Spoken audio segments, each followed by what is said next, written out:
O arco de Shibuya é com certeza um dos arcos mais marcantes de Jujutsu Kaisen e também o maior deles até agora. Então, por conta disso, eu vou fazer um resumão de tudo de importante que aconteceu nesse arco, agora, logo depois da vinheta.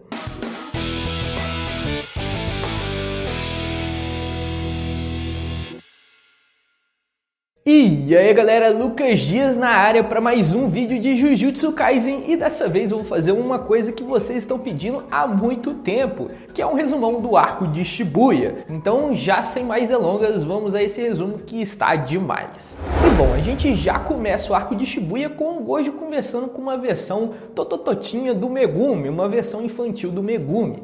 E ele deixa claro ali que o Megumi só não está na família Zenin por causa dele. O seu pai, o Toji Fushiguro, vendeu o Megumi para a família Zenin e caso não fosse ali a presença do Gojo, ele estaria agora naquela família Zenin, que é algo que ele não queria estar. Afinal, o Megumi queria estar com a sua irmã, Tsumiki, e indo para a família Zenin isso não seria mais possível. E também como o Gojo não gosta dessa estrutura corrupta do mundo de Jujutsu Kaisen, ele vai lá e interfere na vida do Megumi. Ele mantém o Megumi fora da família Zenin e deixa ele com uma vida relativamente feliz ao lado da sua irmã.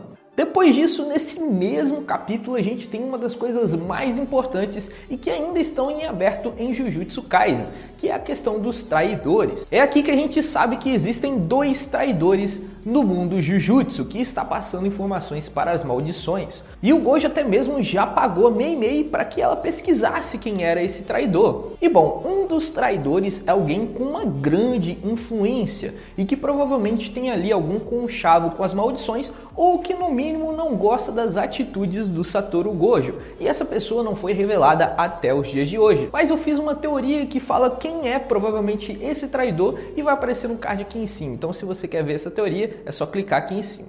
A gente sabe sim que o traidor, um dos traidores, é um estudante. E esse estudante é o Mekamaru, ou o Muta. O Mekamaru é o nome do boneco dele, o Muta é o real nome dele. Mas apesar dessa traição, ele não queria machucar os seus amigos e colegas de Kyoto e nem de Tóquio. Até mesmo ele fez um pacto com o Mahito e o Geto, onde eles eram impedidos de machucar qualquer um deles. O objetivo do Muta ali era conseguir um corpo saudável e depois disso ele mesmo eliminaria as maldições que ele passou em formação. Então o Mahito e o Geto curariam o corpo do Muta, em troca o Muta passaria algumas informações para esses dois. E eu acho essa parte muito legal porque mostra a humanidade do Muta. Ele não era uma pessoa totalmente má e nem uma pessoa totalmente boa. Tudo que ele queria era se curar de uma grande doença, ele queria um corpo normal para estar com seus amigos. Então ele fez ali uma coisa que é errada, mas ainda assim ele não era uma pessoa de todo mal, tanto é que ele enfrentou o Mahito mesmo sabendo que corria um grande risco de vida ali. E eu acho que isso humaniza demais o personagem, ele não é um todo mal, nem um todo bom. E isso daí é algo mais parecido com os humanos mesmo, ninguém é totalmente bom ou totalmente ruim. E nessa luta dele com o Mahito, a gente viu o total potencial do Muta. Ele até mesmo conseguiu chegar ao nível de xamã de classe especial momentaneamente naquela luta. Mas é claro que para chegar a esse nível ele teve um grande esforço e um grande acúmulo de energia amaldiçoada. Além disso, a gente tem um ponto aqui que passou despercebido de muitos, que é que o Geto naquele momento tinha criado uma barreira que impediu o Muta de entrar em contato com o Gojo. Ele tentou ligar para o Gojo, mas o Geto já tinha feito uma barreira ali que impediu essa ligação. E isso daí é muito importante, porque hoje a gente já sabe que o Geto, que na realidade é o Kenjaku, ele é um dos maiores especialistas de barreiras de todo o mundo de Jujutsu Kaisen, só perdendo para o Tengen. E a gente pôde ver um pouco dessa habilidade de barreira nesse momento, onde ele criou uma barreira rapidamente que impediu esse contato com o Gojo, que caso o Muta conseguisse entrar em contato com o Gojo, com certeza ele estaria vivo e provavelmente o Mahito e o Geto estariam já mortos. Então essa barreira foi de fundamental importância para essa luta do Muta contra o Mahito. Outra coisa muito interessante dessa luta é que a gente pôde ver o total potencial de um território simples, um poder que teoricamente todo mundo pode aprender, mas que poucos sabem. Infelizmente, lá na Era de Ouro dos Xamãs, um clã criou essa habilidade e escondeu de todos os outros. Quem faz parte desse clã faz um pacto que não pode espalhar o conhecimento dessa técnica para nenhum outro xamã.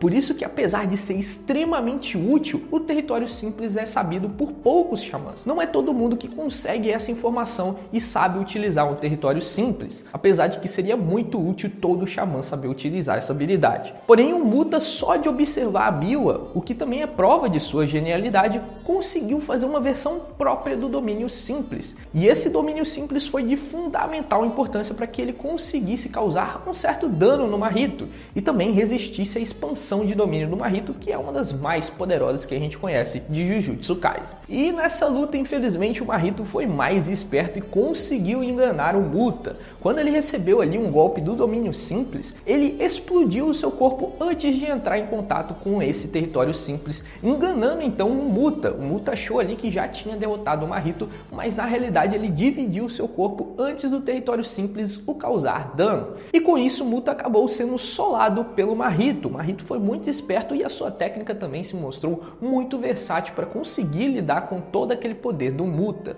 Mas ainda assim eu acho que essa luta demonstrou que pessoas mais fracas, que não têm tanto talento quanto o Satoru Gojo ou alguém que possui um domínio, consegue sim lutar com esses seres super poderosos com algumas técnicas específicas que podem ajudá-los a resistir, por exemplo, a uma expansão de domínio que é o auge de todo o mundo Jujutsu. Mas bom, depois dessa luta, que foi bem interessante, a gente vai para o ato principal desse arco, que é o atentado a Shibuya. De início, os xamãs estão ali meio que de boas, porque não está acontecendo nada demais, ninguém está sendo atacado dentro da barreira, então os xamãs só estão no entorno esperando para ver o que estava acontecendo. Na realidade, a única coisa que estava acontecendo ali até esse momento é que a barreira impedia a saída dos civis. E não estava tendo nenhum ataque ali dentro. Tudo o que estava acontecendo era que os civis estavam gritando o nome do Satoru Gojo. Muito provavelmente o Geto ou o Chozo saíram soltando a informação para que eles fizessem isso. E que caso eles falassem, chamassem o Satoru Gojo, muito provavelmente eles liberariam a barreira. Por isso que eles estavam gritando lá o nome do Gojo, mesmo sem conhecer o Gojo. E é claro que com tanta gente chamando pelo seu nome, o Gojo foi sozinho o mais rápido possível para tentar solucionar esse problema. E com o Gojo chegando ao centro dessa barreira, ele encontra ali a Hanami e o Jogo. E nesse momento, essas duas maldições utilizam uma técnica muito interessante, que é uma expansão de domínio concentrada no entorno do seu corpo. Fica ali uma espécie de aura no entorno dessas duas maldições e o intuito aqui é imitar um território simples, é utilizar uma técnica onde ele consiga inibir a técnica do seu oponente. Por isso que os dois utilizam essa expansão de domínio concentrada para tentar encostar no Satoru Gojo, tentar inibir o seu Mugen, que é uma técnica extremamente poderosa e que caso contrário nem Hanami nem o Jogo conseguiriam nem mesmo encostar no Satoru Gojo. Mas ainda assim, apesar desse feito ser algo extraordinário para essas maldições, ela não é tão eficiente quanto o território simples. Para utilizar esse domínio concentrado, com certeza eles gastam rios de energia amaldiçoada. E além disso também eles não podem utilizar sua habilidade inata, o que com certeza é algo muito desvantajoso para esses dois. Então aqui a gente tem o seguinte, nessa luta o Gojo não pode usar suas técnicas mais poderosas, como o raio roxo e o raio vermelho, porque isso mataria muitos civis. Também não poderia utilizar sua expansão, porque também mataria muitos civis. A sua técnica de raio azul também não pode ser utilizada. Essa técnica é utilizada tanto para o ataque quanto para aumentar sua velocidade. E caso ele aumente tanto assim sua velocidade, todos aqueles que estão ao redor do Satoru Gojo também morreriam. Então nessa luta aqui o Gojo não pode utilizar nenhuma das suas habilidades e ainda por cima a Hanami e o Jogo têm uma habilidade que consegue inibir o Mugen, que é essa expansão de domínio concentrada. Então com certeza o Gojo está extremamente limitado nessa luta, mas ainda assim ele não se deixa inibir e vai para cima dessas duas maldições, mostrando o porquê é o cara mais poderoso de todo o mundo. E quando o Gojo começa a lutar ali somente no corpo a corpo contra essas duas maldições e demonstrando que no corpo a corpo ele também é superior aos dois, ele desativa o Mugen, já que essa habilidade teoricamente não é útil por causa da expansão de domínio concentrada dessas duas maldições. E com esse feito, a Hanami comete o primeiro erro. Já que o Satoru Gojo estava sem o seu Mugen, ela acreditou que poderia utilizar uma habilidade inata para acertar o Satoru Gojo. O grande problema disso é que para utilizar sua habilidade inata, ela tem que desativar aquela expansão de domínio concentrada. E isso o Satoru Gojo não perdoou. No momento em que ela desativa essa expansão de domínio concentrada, o Satoru Gojo avança para cima dela e arranca os seus 2 olhos lá de madeirinha. E depois de causar esse grande dano na Hanami, essas 2 maldições tentam contra-atacar utilizando sua expansão de domínio concentrada. Mas é nesse momento que o Satoru Gojo para de brincar e ele utiliza o seu Mugen em seu mais alto nível, expandindo e deixando mais forte o seu Mugen do que essa expansão de domínio concentrada dessas 2 maldições. O Satoru Gojo consegue prensar a Hanami contra a parede e explodir, sendo esmagada pelo Mugen agora fortificado do Satoru Gojo, eliminando assim a primeira maldição de forma extremamente fácil e rápida. É nesse momento que a Hanami conhece o seu fim e o jogo ficou ali impressionado e morrendo de medo, então ele se esconde no meio da multidão para evitar o ataque do Satoru Gojo. E bom, nesse momento a gente dá uma pequena pausa na luta do Satoru Gojo para ver o que está acontecendo do lado de fora. No momento em que o Satoru Gojo entra nessa batalha contra o jogo e a Hanami, uma outra cortina é feita de forma mais interna. Então a gente tem agora 2 cortinas, uma dentro da outra. A mais interna impede com que os xamãs entrem e a mais externa só impede que os civis saiam. Porém, para piorar a situação, os civis que estão ali do lado de fora começam a morrer pelos humanos transfigurados do Mahito. E por causa disso, os xamãs começam a agir. Eles entram dentro da barreira e começam a matar ali os humanos transfigurados. E a ideia aqui de fazer essas 2 cortinas é muito simples.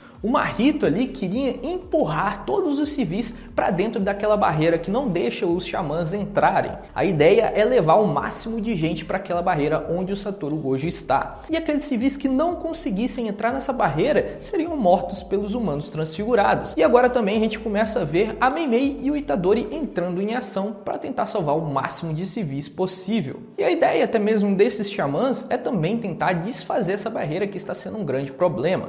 É nesse momento que o Itadori dá de cara com uma maldição de nível 2, aparentemente, que é o gafanhoto. Ela está protegendo um dos pinos que criaram essa barreira. E com isso o Itadori vai lá batalhar com essa maldição, que é uma maldição relativamente poderosa. Porém, o Itadori ficou muito mais forte e consegue derrotar essa maldição com relativa facilidade. Ele cai na porrada e espanca essa maldição. E esse feito do Itadori recebeu até mesmo um elogio da Mei. Segundo ela, ela não conhecia alguém tão poderoso sem uma habilidade inata desde o Kusakabe, ou seja, o Kusakabe não possui uma habilidade inata e é também um xamã muito poderoso. Isso daí foi um grande elogio ao Itadori. E depois desse elogio a gente volta lá para a luta do Gojo contra as maldições. Por causa dele ter matado a Hanami, o jogo fica com medo, juntamente com o Chozo, e eles se escondem no meio daquela multidão e ficam lá tentando atacar de longe o Satoru Gojo. Mas antes do Satoru Gojo tomar alguma atitude, um trem lotado de humanos transfigurados aparece no meio daquela batalha toda. Esses daí são os humanos que foram empurrados lá pelos humanos transfigurados para dentro da barreira que os xamãs não conseguiam entrar. E com esse feito do Mahito de trazer todos esses humanos já transformados em humanos transfigurados para o meio da batalha, o número de mortes dos civis começam a aumentar drasticamente. E agora o Satoru Gojo toma uma atitude arriscada, que é utilizar sua expansão de domínio, só que por 0.2 segundos. Se ele utilizar sua expansão de domínio por mais tempo que isso, muito provavelmente os humanos morrerão, já que é muita informação para o cérebro humano normal, e isso com certeza mataria todos os civis que estavam naquele local. Por isso que o Satoru Gojo utilizou sua expansão de forma tão rápida. Mas com essa expansão de 0.2 segundos, mesmo depois que ele para de utilizar essa expansão, as pessoas ficam ali paralisadas por um tempo. Então é tempo mais que suficiente para o Satoru Gojo conseguir eliminar todos os humanos transfigurados. Ele elimina 1000 humanos transfigurados em 299 segundos. Ou seja, esse daí talvez tenha sido o maior feito de velocidade de todo o Jujutsu Kaisen. E ele preferiu não atacar as maldições porque ele não sabia se essas maldições iriam ficar paralisadas por muito tempo. Já que eles sabiam utilizar energia amaldiçoada, muito provavelmente eles ficariam paralisados por pouquíssimo tempo. Então ele preferiu somente matar os humanos transfigurados. E é isso que ele faz utilizando somente as suas próprias mãos. Mas apesar desse grande feito de poder, isso com certeza custou caro ao Satoru Gojo. Ele gastou ali muito de sua técnica e a gente sabe que uma expansão de domínio não é algo assim tão simples de se utilizar. E é nesse momento que o Kenjaku consegue utilizar o seu reino da prisão no Satoru Gojo. O Satoru Gojo dá de cara ali com um cubo nada normal e logicamente ele vai fugir desse cubo. Porém, o Geto aparece nesse momento, seu antigo melhor amigo, e isso com certeza paralisou o Satoru Gojo.